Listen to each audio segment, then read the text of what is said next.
The rain fell in light sheets across the polished windows of Center Corp's towering headquarters in Manhattan. Inside, the lobby buzzed with tension.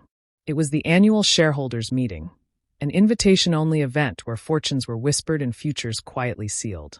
In the early morning quiet, a woman pushed a janitor's cart across the marble floor. Her name tag read D. Morales. Her posture was upright, her pace calm. She moved with purpose, wiping smudges from glass, emptying bins, unseen by the powerful men and women in suits who swept past her, never once meeting her gaze.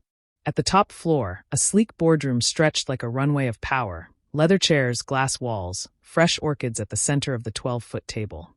At its head sat Gerald Vance, CEO of Center Corp, known for his ruthless efficiency and cold ambition. He adjusted his cuff links as he reviewed the morning's agenda, surrounded by board members who whispered praises and sycophantic assurances. Gerald had weathered acquisitions, lawsuits, even public scandals, and emerged stronger each time. What he didn't know, this meeting would be his last. Narration. As the board filed in, Gerald smirked. He tapped his blank pen against the glass. "This will be quick," his eyes said without speaking. "We all know who's in charge." Downstairs, a young woman in a gray coat was halted by security. She held a confidential envelope, but said nothing. From the shadows, Dalia Morales, still in her janitor uniform, walked toward her and passed her something discreetly, a sleek access card. With a slight nod, the young woman vanished into the elevator. Back in the boardroom, the screen flickered to life. Gerald's opening presentation dazzled. Charts climbing skyward, earnings booming, a self-congratulatory masterpiece. Then the screen glitched. For a moment, static. And then a black slide appeared. The hidden owner of Center Corp. The room stilled. The door opened. The young woman in gray entered first, holding the remote. Behind her, Dalia stepped in, now wearing a dark tailored suit beneath her unzipped janitor uniform. Her long hair was pulled back. Her presence stopped time. Whispers. Confusion. Gerald blinked. He laughed faintly, nervously. Until the next slide appeared. Transfer of executive authority. Signed by G. Vance. Narration.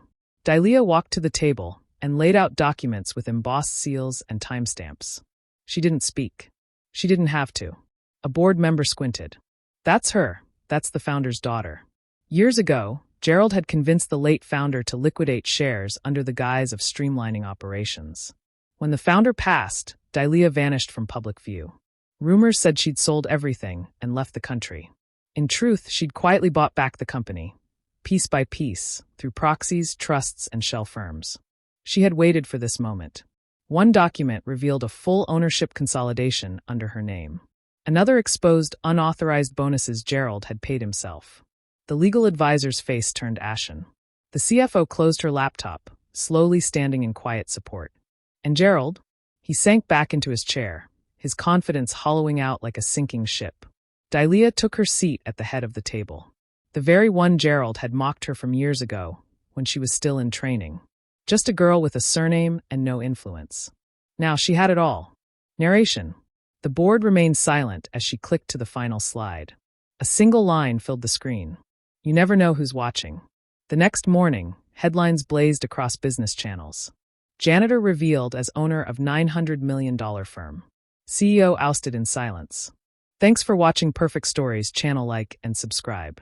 Have a nice day.